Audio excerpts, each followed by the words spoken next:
नमस्ते दोस्तों, कैसे हैं आप सभी का स्वागत है एक और नए वीडियो में।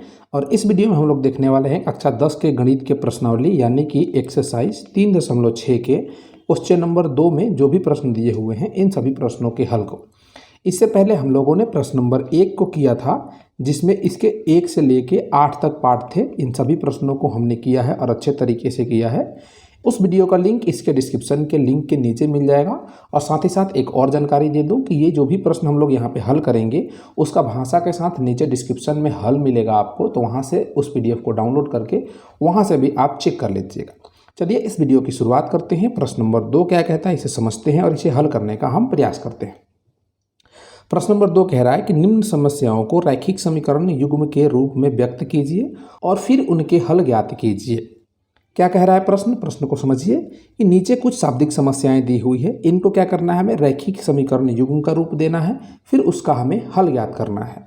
2 नंबर में 1 नंबर प्रश्न है, इसके आगे भी प्रश्न दिए हुए हैं, सभी को एक एक करके हल करेंगे। यहाँ पे प्रश्न नंबर 1 को पढ़ के समझने का प्रयास करते हैं। प्रश्न नंबर 1 कह रहा है कि ऋतु धारा के अनुकूल 2 घंटे में 20 किलोमीटर तैर सकती है और धारा के प्रतिकूल 2 घंटे में 4 किलोमीटर तैर सकती है। उसकी स्थिर जल में तैरने की चाल तथा धारा की चाल ज्ञात कीजिए। प्रश्न को हम फिर से एक बार समझने का प्रयास करेंगे कि प्रश्न क्या कह रहा है। ऋतु नाम की कोई एक लड़की है जो धारा के अनुकूल 2 घंटे में 20 किलोमीटर तैरती है। धारा क्या होता है इस चीज़ को समझते हैं। आप सभी लोगों ने नदी जरूर देखा होगा। मान लेते हैं कि ये नदी है, तो नदी का पानी एक दिशा से दूसरी दिशा में बहता है। मान लेते हैं कि इस दिशा से इस दिशा में इस नदी का पानी बह रहा है। तो नदी जिस दिशा में बह रही होती है उसको अनुकूल स्थिति मानी जाती है, यानी कि अगर किसी वस्तु को यहाँ पे रखा जाएगा तो धारा के साथ साथ ये भी बहेगा, तो उसको अनुकूल कहेंगे। और साथ ही साथ धारा के विपरीत दिशा में, धारा इस दिशा में बह रहा है, अगर इस दिशा में जाया जाए तो उसको धारा के प्रतिकूल कहा जाता है, यानी कि धारा के विपरीत दिशा में कहा जाता है। यही प्रश्न में कह रहा है, यही हमें समझना है। यहाँ पे हमसे प्रश्न कह रहा है कि ऋतु नाम की एक जो लड़की है 2 घंटे में धारा के अनुकूल यानी कि धारा के दिशा में 20 किलोमीटर तैरती है और धारा के प्रतिकूल यानी कि धारा के उल्टे दिशा में 2 घंटे में ही वो 4 किलोमीटर तैर सकती है। तो हमें ये बताना है कि वो स्थिर जल में, यानी कि ऐसा जल जिसमें कोई धारा ना बह रहा हो, उसमें इस ऋतु नाम की लड़की का क्या तैरने की चाल होगी। और साथ ही साथ ये जो नदी की धारा बह रही है इसकी अपनी चाल क्या है, यानी कि धारा की चाल क्या है, ये हमें ज्ञात करना है। अब देखिए यहाँ पे हमें समय दिया हुआ है और दूरी दी हुई है और हमसे चाल पूछ रहा है, तो मन में कहीं ना कहीं एक ऐसा प्रश्न आएगा कि चाल बराबर दूरी बट्टा समय को लगा के यहाँ पे हम कुछ ना कुछ तो कर सकते हैं। इसको हम दिमाग में रखेंगे। अब हम स्थिति को समझते हैं। हमसे जो पूछ रहा है वो तो हमें पता नहीं है कि स्थिर जल में ऋतु की तैरने की चाल क्या है और धारा की चाल क्या है। इसी से हम समीकरण बनाएंगे। तो इसके लिए हम मान लेते हैं कि स्थिर जल में लिख लेते हैं कि माना स्थिर जल में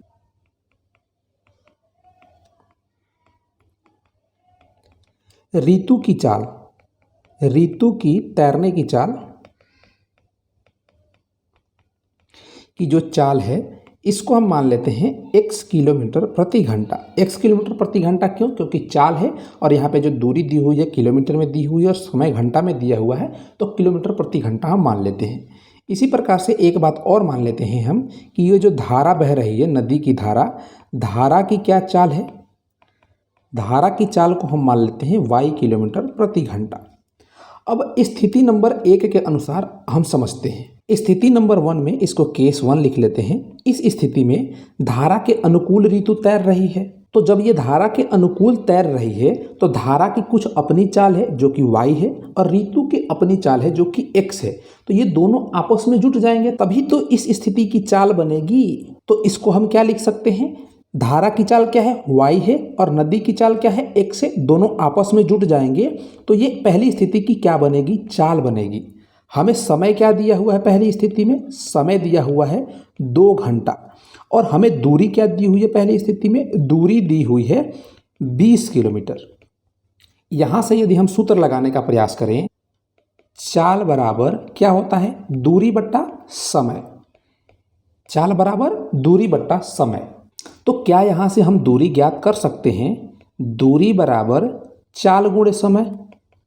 समय यहाँ से अगर हम समीकरण बनाएं तो ये क्या बन जाएगा, दूरी क्या है 20 किलोमीटर बराबर का चाल क्या है? इस स्थिति के लिए चाल है y प्लस एक्स, या इसको हम x प्लस वाई भी लिख सकते हैं, और गुणे समय यानी कि 2 घंटा। यहाँ से एक समीकरण बनेगा, ये 2 से 20 कट जाएगा 10 बार में, और यहाँ से ये समीकरण बन जाएगा 10 बराबर x प्लस का y, या इसको हम ऐसा लिख सकते हैं x प्लस वाई बराबर का 10। इसको हम समीकरण नंबर 1 मान लेते हैं। अब चलिए हम दूसरी स्थिति पे चलते हैं। दूसरी स्थिति में हमसे क्या कहा जा रहा है कि धारा के प्रतिकूल ऋतु 2 घंटे में 4 किलोमीटर तैरती है।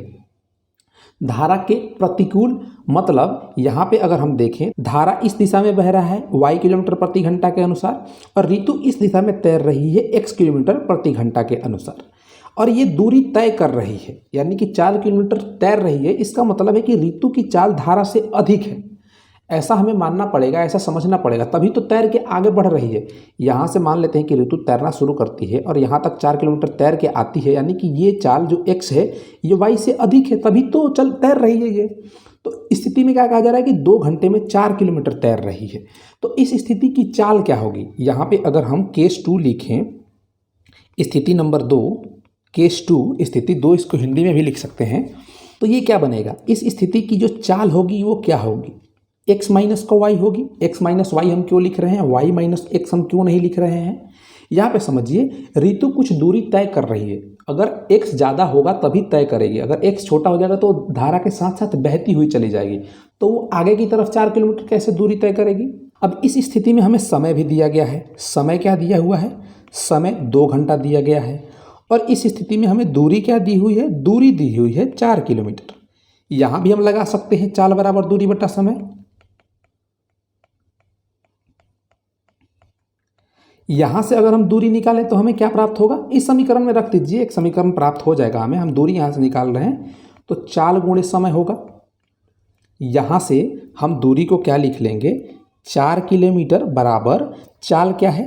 x माइनस का y है, और समय क्या है? 2 घंटे है। इससे 2 से 4 को कटाएंगे तो 2 बार में कट जाएगा। ये 2 बराबर x माइनस का y बनेगा। इसको हम ऐसे भी लिख सकते हैं, x माइनस का y बराबर का 2। इसको हम समीकरण नंबर 2 मान लेते हैं। हमें 1 नंबर समीकरण, हमें 2 नंबर समीकरण, यानी कि 2 समीकरण प्राप्त हो गए, जिसे रैखिक समीकरण युग्म कह सकते हैं। और इनको किसी भी एक विधि से हल करके इनका हम हल ज्ञात कर लेंगे। हमने जो माना है वो हमें प्राप्त हो जाएगा। तो यहाँ पे हमें क्या दिख रहा है कि दोनों समीकरणों को यदि हम जोड़ दें तो आसानी से हमें हल प्राप्त हो जाएगा। तो यहाँ पे हम क्या लिख लेते हैं कि समीकरण 1 प्लस समीकरण 2 से, समीकरण 1 क्या है? x प्लस का y बराबर का 10। समीकरण 2 क्या है? x माइनस वाई बराबर का 2। जोड़ते हैं तो y से माइनस वाई कट जाएगा, 2x बराबर 12 होगा। तो x क्या प्राप्त होगा? 6 किलोमीटर प्रति घंटा हमें प्राप्त होगा।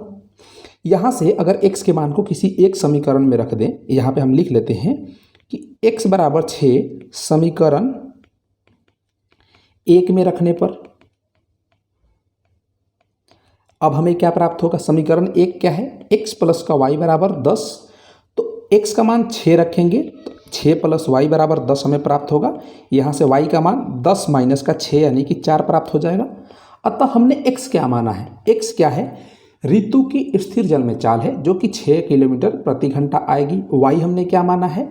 धारा की चाल माना है। तो धारा की चाल क्या आ रही है? 4 किलोमीटर प्रति घंटा आ रही है। यहाँ पे हम ये भी देख सकते हैं कि जो x है वो बड़ा है किससे? y से। इसी स्थिति में ये ऋतु जो है 4 किलोमीटर आगे तैर पाएगी, वरना नहीं तैर पाएगी।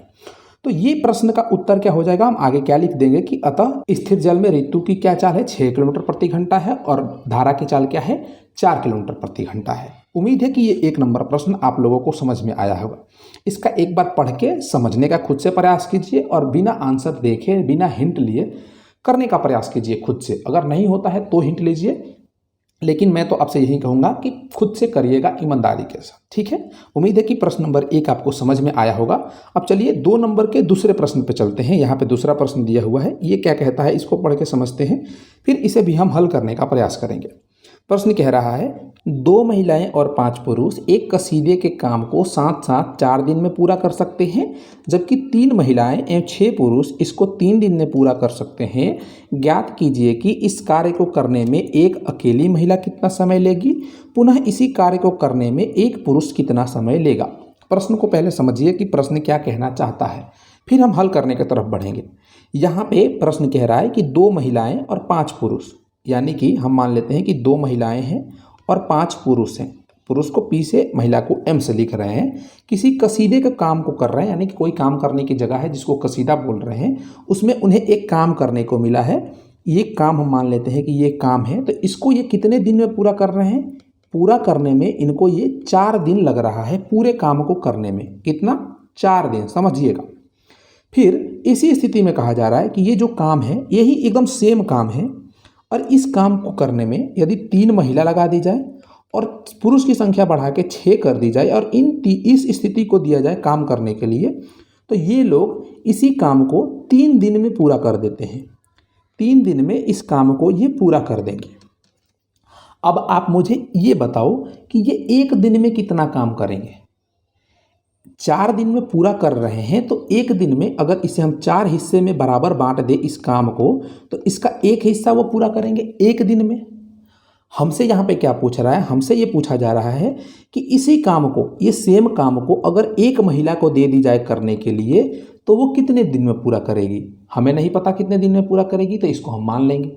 इसी प्रश्न में ये कह रहा है कि यदि इसी काम को, सेम काम को एक पुरुष को दे दिया जाए, तो ये पूरा कितना दिन में करेगा? यानी कि हमसे दिन पूछा जा रहा है कि कितने दिन में काम पूरे होंगे, एक महिला द्वारा अलग और एक पुरुष द्वारा अलग। हमें नहीं पता कि महिला कितने दिन में काम करेगी, हमें नहीं पता कि पुरुष कितने दिन में काम करेगा, लेकिन हमसे कुछ स्थितियां यहाँ पे दी गई है, दोनों को काम करने की एक साथ की क्षमता दी गई है, तो इसका प्रयोग करके हम निकाल सकते हैं। अब यहाँ पे कुछ चीज़ें समझने वाली है। हम यहाँ पे पहली चीज़ मान लेंगे कि इस काम को, ये जो काम है, ये काम, इस काम को अगर हम यहाँ पे मान लें कि माना कि एक महिला इस काम को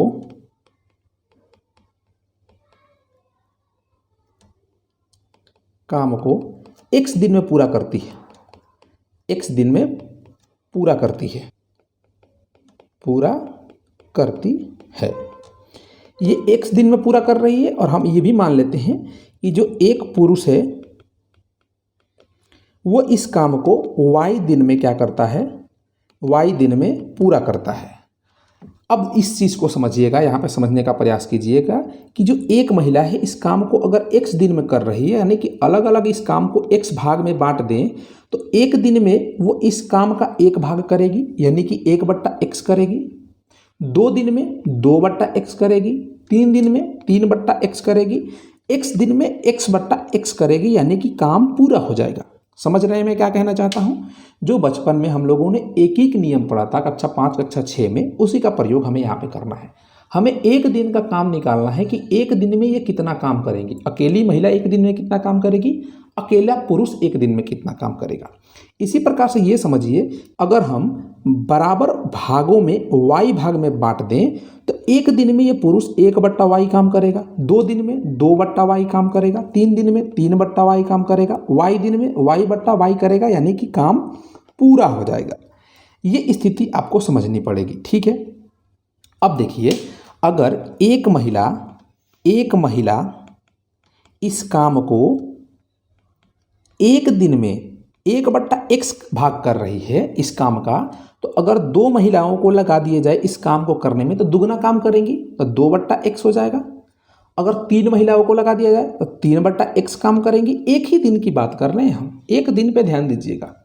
अब अगर हम ये आपसे बात करें कि एक पुरुष इस काम का 1 दिन में 1/Y काम कर रहा है, तो अगर हम 2 पुरुष को लगा देंगे तो 2/Y काम करेगा, दुगना काम करेगा। अगर हम 5 पुरुष लगा देंगे तो 5/Y काम करेगा, 5 गुना काम करेगा। 1 दिन में कर रहे हैं, ये बात ध्यान में रखिएगा। इसी प्रकार से 6 पुरुष को लगा देंगे तो 6/Y काम करेंगे। अब इसी चीज़ का प्रयोग करते हुए हम कुछ चीज़ें लिखते हैं। हम यहाँ पे क्या ऐसा लिख सकते हैं, अब या यहाँ पे हम लिख लेते हैं, इसलिए 1 दिन में एक महिला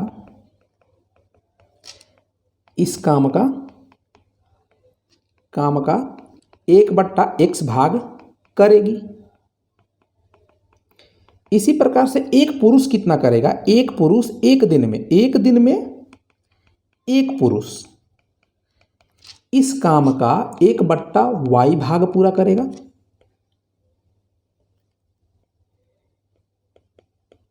करेगा कि नहीं करेगा? अब हमसे ये बताइए कि पहली स्थिति में क्या दी गई है। पहली स्थिति में दी गई है हमें कि 2 महिलाएं और 5 पुरुष एक काम को 4 दिन में पूरा करते हैं। हम यहाँ पे क्या निकाल रहे हैं, हम यहाँ पे लिख लेते हैं कि एक दिन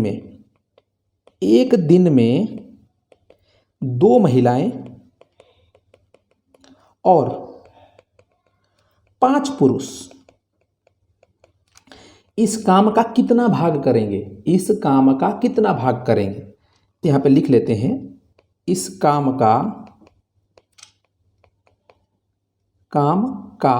कितना भाग पूरा करेंगे। अब देखिए एक दिन में एक महिला 1/x कर रही है तो 2 महिला 2/x काम करेंगी, प्लस एक पुरुष एक दिन में 1/y कर रहा है तो 5 पुरुष एक दिन में 5/y काम करेंगे।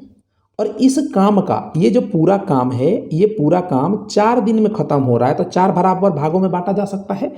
तो इनके द्वारा 2 महिलाएं प्लस 5 पुरुष द्वारा अगर ये काम 4 दिन में पूरा हो रहा है तो एक दिन में कितना काम पूरा होगा, इस 4 हिस्से का एक भाग पूरा होगा, यानी कि 1/4 पूरा होगा।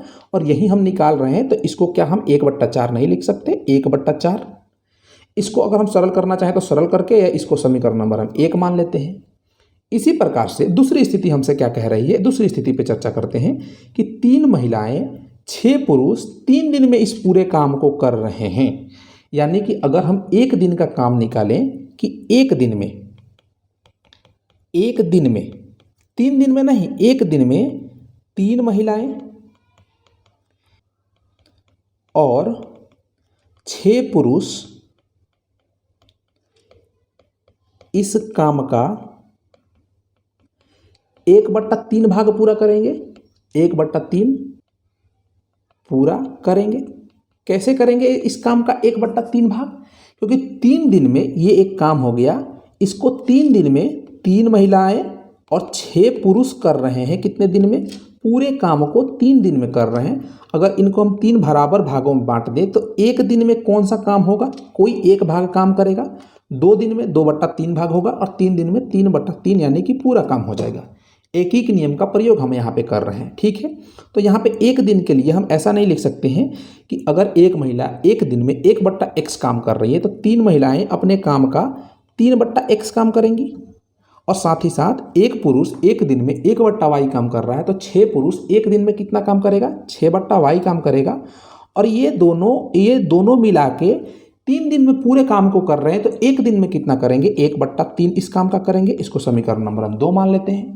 हमें 2 समीकरण प्राप्त हो गए, इसको हल करना हम जानते हैं। हल करने के लिए यहाँ पे ये रैखिक नहीं है तो रैखिक बना सकते हैं। कैसे करेंगे, हम यहाँ पे लिख लेंगे कि माना 1/x बराबर p तथा 1/y बराबर q। अब इनको रखेंगे हम इसमें तो 2p प्लस का समीकरण नंबर 1 बन जाएगा 5q बराबर का 1/4। इसको समीकरण नंबर 3 मान लेते हैं, समीकरण नंबर 3। और समीकरण नंबर 2 हमारा क्या बन जाएगा, 3x 1/x की जगह पे p प्लस का 6 और 1/y की जगह पे q बराबर का 1/3। इसको समीकरण नंबर हम 4 मान लेंगे। अब ये रैखिक समीकरण प्राप्त हो गए किसमें, चर p और q में। इसको हल करना हम जानते हैं तो हल कर देंगे। यहाँ से p और q का मान निकलेगा। हम इसे विलोपन विधि से करने का प्रयास करते हैं। हम क्या करते हैं कि इस समीकरण में 3 से गुणा कर देते हैं, इस समीकरण में अगर हम 2 से गुणा कर देते हैं तो ये पहला p वाला जो पद है ये आपस में बराबर हो जाएंगे। किसी एक समीकरण में से किसी दूसरे को घटा लेंगे। हम यहाँ पे लिख लेते हैं, क्या लिख लेते हैं कि समीकरण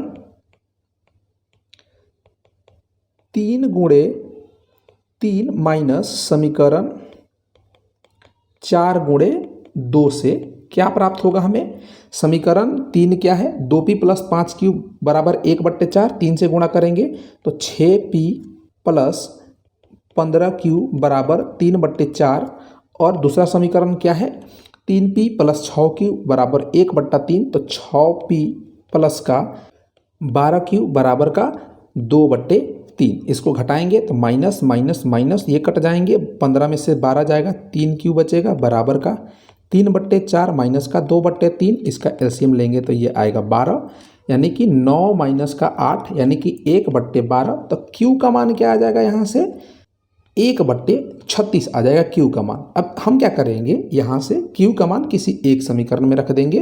तो समीकरण हम इसमें क्या ले जाकर रख देते हैं, 4 में ले जाकर रख देते हैं। Q बराबर 1/36। समीकरण नंबर 4 क्या है, 3P प्लस 6Q बट्टा 1/3, 3P प्लस 6 गुणे Q का मान 1/36 बराबर का 1/3। तो 6 से 36 कट जाएगा 6 बार में, यानी कि 3P बराबर 1/3 माइनस 1/6 होगा। एलसीएम लेंगे तो 6 आएगा, यानी कि 2 माइनस का 1, 1/6 आएगा।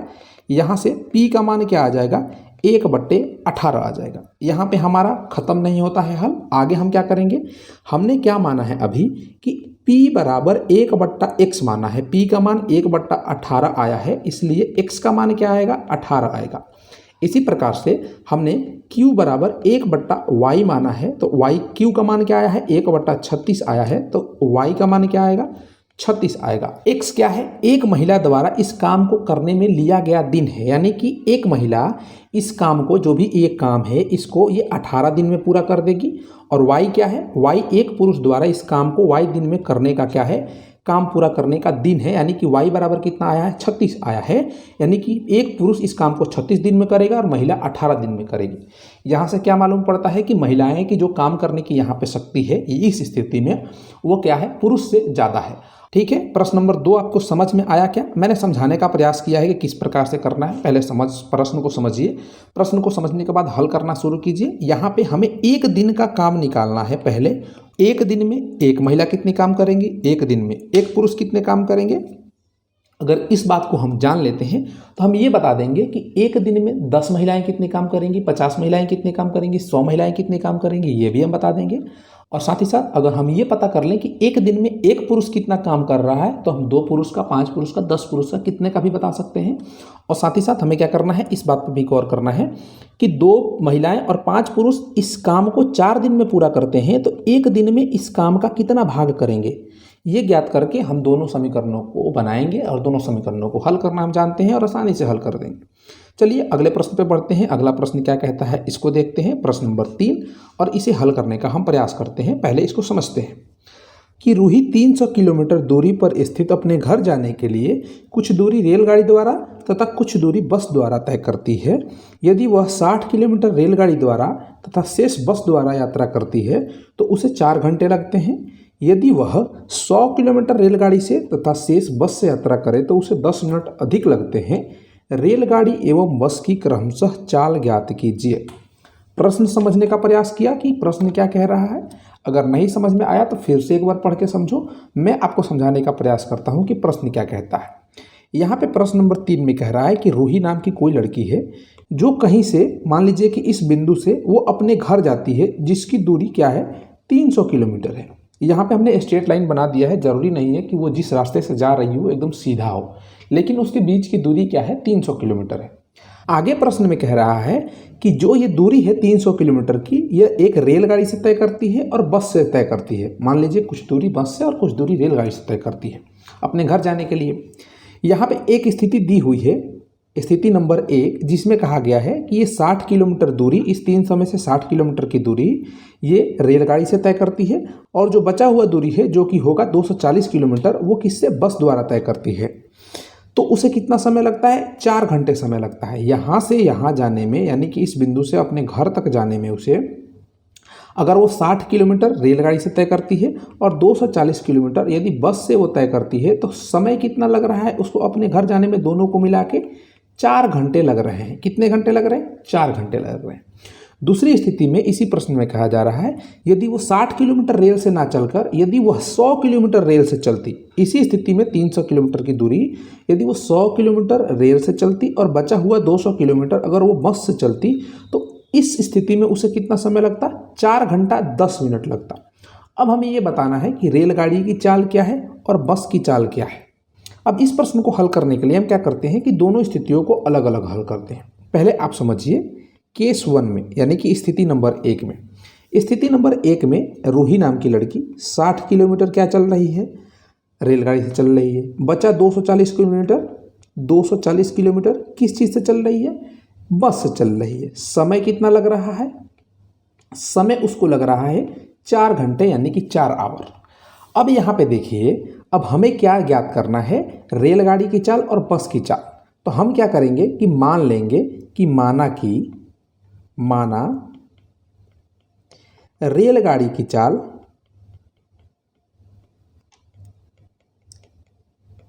क्या है, x किलोमीटर प्रति घंटा है, x किलोमीटर प्रति घंटा है। और साथ ही साथ हम ये मान लेंगे कि बस की चाल ये क्या है, y किलोमीटर प्रति घंटा है। आप चाहें तो रेलगाड़ी की चाल y किलोमीटर प्रति घंटा मान सकते हैं, बस की चाल x किलोमीटर प्रति घंटा मान सकते हैं, कोई दिक्कत नहीं होगा। अब स्थिति नंबर 1 में जो चीज़ें कही जा रही है कि 60 किलोमीटर चलने में वो रेलगाड़ी का प्रयोग कर रही है, तो रेलगाड़ी से जितना वो सफ़र कर रही है यहाँ पे कुछ ना कुछ तो समय लगेगा। तो कितना समय लगेगा, मान लेते हैं कि वो t1 समय लग रहा है। यहाँ से अगर हम सूत्र का प्रयोग करें कि चाल बराबर क्या होता है, चाल बराबर दूरी बट्टा समय, और यहाँ से अगर हम समय निकालने का प्रयास करें तो समय हो जाएगा दूरी बट्टे चाल। दूरी कितना सफ़र कर रही है, 60 किलोमीटर रेल से, समय कितना लग रहा है, t1 लग रहा है, और चाल क्या है, रेलगाड़ी की चाल x किलोमीटर प्रति घंटा है, तो t1 हो गया। इसी स्थिति में जो 240 किलोमीटर बची हुई दूरी है इसको बस से तय करती है, इसमें भी कुछ समय लगेगा, दोनों मिला के 4 घंटा है ना, तो इसको हम मान लेते हैं कि t2 समय लग रहा है। दूसरा समय, इस स्थिति में दूरी क्या है, 240 किलोमीटर है, बस की चाल क्या है, y किलोमीटर है। अब यहाँ से हम एक इक्वेशन बना सकते हैं, कैसे बना सकते हैं, यहाँ पे देखिए, हम t1 प्लस t2 करेंगे तो ये क्या बनेगा, यहाँ पे t2 सही से लिख लीजिएगा, t1 ये 4 घंटा बनेगा। और ये समय और ये समय दोनों को अगर हम जोड़ दें, t1 को यानी कि 60 बट्टा x प्लस का 240 बट्टा y जोड़ दें तो ये कितना आ रहा है, 4 घंटा आ रहा है। ये समीकरण नंबर 1 हम मान लेते हैं। अब दूसरी स्थिति में चलते हैं, किसमें, केस 2 में। दूसरी स्थिति में ये अगर 300 किलोमीटर की दूरी है तो इस स्थिति में 100 किलोमीटर की दूरी रेलगाड़ी से तय कर रही है और 200 किलोमीटर की ये जो दूरी है इसको वो बस से तय कर रही है। और इस स्थिति में समय कितना लग रहा है, 4 घंटा प्लस का 10 मिनट। अगर मिनट को हम घंटा में यहाँ पे बदलें, 4 प्लस 10 बट्टा 60 हो जाएगा। इसको अगर हम हल करेंगे तो कितना हो जाएगा, ये 0 से 0 कट जाएगा, 1 बट्टा 6 हो जाएगा, यानी कि 24 1 25 बट्टे 6 आवर होगा घंटा में अगर बदल देंगे तो। अब देखिए, इस स्थिति में 100 किलोमीटर की दूरी तय करने में मान लेते हैं कि t3 समय लगता है, t3 समय लगता है, तो इससे जो समय निकालेंगे वो कितना होगा, 100 बट्टा रेलगाड़ी की चाल x, और t4 मान लेते हैं कि बस द्वारा तय की गई दूरी में लगा समय है दूसरी स्थिति में, तो ये हो जाएगा 200 बट्टे का y क्या है, बस की चाल है। तो चाल बराबर दूरी बट्टा समय जो सूत्र होता है इसका प्रयोग करके हम समय निकाल रहे हैं दोनों स्थितियों में। अब इस स्थिति में जो t3 और प्लस का t4 समय है ये कितना लग रहा है, 4 घंटा 10 मिनट, जिसको हमने घंटा में बदला तो ये 25 बट्टा 6 आया है। यहाँ से भी एक हम समीकरण प्राप्त कर सकते हैं, t1 और t2 को जोड़ेंगे तो इसको हम 100 बट्टा x प्लस का 200 बट्टे y बराबर 25 बट्टा 6 लिख सकते हैं। यहाँ से इसको सरल करने का प्रयास करें तो 25 से ये कट जाएगा 8 बार में, ये कट जाएगा 4 बार में, तो ये हो जाएगा 4 बट्टा x प्लस का 8 बट्टा y बराबर का 1 बट्टा 6। इसको हम समीकरण नंबर 2 मान लेते हैं। अब समीकरण नंबर 1 समीकरण नंबर 2 हमें प्राप्त हो गया। दोनों समीकरणों को हल करके रेलगाड़ी की चाल और बस की चाल हम ज्ञात कर सकते हैं। ये समीकरण रैखिक नहीं है तो पहले इनको रैखिक बनाएंगे। तो रैखिक बनाने के लिए अगर इनको हम ध्यान से देखें और यहाँ पे हम मान लें कि माना कि जो 1 बट्टा x है इसको हम p मान लेते हैं तथा 1 बट्टे y को हम q मान लेते हैं, तो समीकरण 1 क्या बन जाएगा, यहाँ पे 60 बट्टे x, या इसको हम अगर 4 से कटा दें, 4 से यहाँ पे अगर हम कॉमन लेके कटा दें इसको 4 से, तो 6 60 बार में कट जाएगा और ये 15 बार में कट जाएगा, यानी कि 15 बट्टा x प्लस का 60 बट्टे y बराबर का एक समीकरण नंबर 1 होगा। इसको समीकरण नंबर हम 1 नहीं मानते हैं। ये बन जाएगा 15p प्लस का 60q बराबर का 1, इसको समीकरण नंबर हम 3 मान लेते हैं। और ये 2 नंबर समीकरण क्या बन जाएगा, 4p प्लस का 8q बराबर का कितना हो जाएगा, 1 बट्टे 6 हो जाएगा। इसको समीकरण नंबर हम 4 मान लेते हैं। अब इन दोनों समीकरणों को हल करके हम ज्ञात कर सकते हैं P और Q का मान। हम क्या करते हैं, समीकरण 3 से हल करना शुरू करते हैं। समीकरण 3 से हम क्या ज्ञात कर सकते हैं, 15P बराबर 1 माइनस 60Q। यहाँ से हम P का मान क्या ज्ञात कर लेंगे, 1 माइनस 60Q बट्टे का 15। इसको समीकरण नंबर 5 मान लेते हैं। अब इस समीकरण नंबर 5 के मान में जो P का मान है इसको हम समीकरण नंबर 4 में रखते हैं। तो 4 गुणे 1 माइनस 60Q बट्टे का 15 प्लस का 8Q बराबर का 1/6 हो जाएगा। इसको सरल करेंगे तो ये क्या बन जाएगा, 4 माइनस 240Q बट्टे का 15 प्लस का 8Q बराबर का 1/6। इसको और सरल करते हैं, एलसीएम लेंगे तो 4 माइनस 240Q प्लस का 15 वाटे 120Q बराबर का, ये 15 नीचे है और ये 1/6 है। 3 से कटाएंगे तो 3 दूना 6, 3 पाँचे 15 हो जाएगा। और इसको और सरल करेंगे तो 4 माइनस 120Q बराबर का 5/2 हो जाएगा। इसको और सरल करेंगे तो 120Q बराबर का 5/2 माइनस का 4 हो जाएगा। इसको सरल करेंगे तो 5 माइनस का 8/2 हो जाएगा, यानी माइनस का 3/2 होगा। यहाँ से माइनस और इस माइनस 120 माइनस में का ये कट जाएगा। यहाँ से Q का मान हमें क्या प्राप्त होगा, Q बराबर 3/2 गुणे का 120। यहाँ से 3 से कटेगा 40 बार में, यानी कि 1/80 Q का मान आएगा। अब हम क्या करेंगे, इस Q के मान को उठा के हम समीकरण नंबर 5 में रख देंगे। तो P बराबर क्या हो जाएगा, P बराबर 1 माइनस कितना है ये, 1 माइनस 60Q बटे का 15। अब इसमें हम Q का मान 1 बट्टा क्या रखते हैं, 80 रखते हैं। सरल करेंगे तो 1 माइनस 60 गुणे 1/80 बट्टे का 15। सरल करते हैं, 0 से 0 कट जाएगा, 2 3 6, 2 चौका 8, यानी कि 1 माइनस 3/4/15 होगा। ऊपर एलसीएम लेंगे तो क्या बनेगा, 4 माइनस 3/4 बट्टे का 15, यानी कि P बराबर 1/4/15। इसको करेंगे तो 1/15 हो जाएगा, यानी कि 1/60 आएगा। अब ये P और Q के मान हमने ज्ञात कर लिए। P और Q के मान हमें ज्ञात नहीं करने, हमें X और Y के मान ज्ञात करने हैं। तो यहाँ से हमने क्या माना है कि चूंकि 1/x बराबर P है, जो कि कितना आया है, 1/60 के बराबर आया है। इस यहाँ से X का मान क्या आ जाएगा, 60 आ जाएगा। 60 क्या है, रेलगाड़ी की चाल, जो कि किलोमीटर प्रति घंटा में है। और इसी प्रकार से हमने 1/y को Q माना है, जो कि 1/80 के बराबर आया है। तो यहाँ से y का मान क्या ज्ञात हो जाएगा, 80 किलोमीटर प्रति घंटा।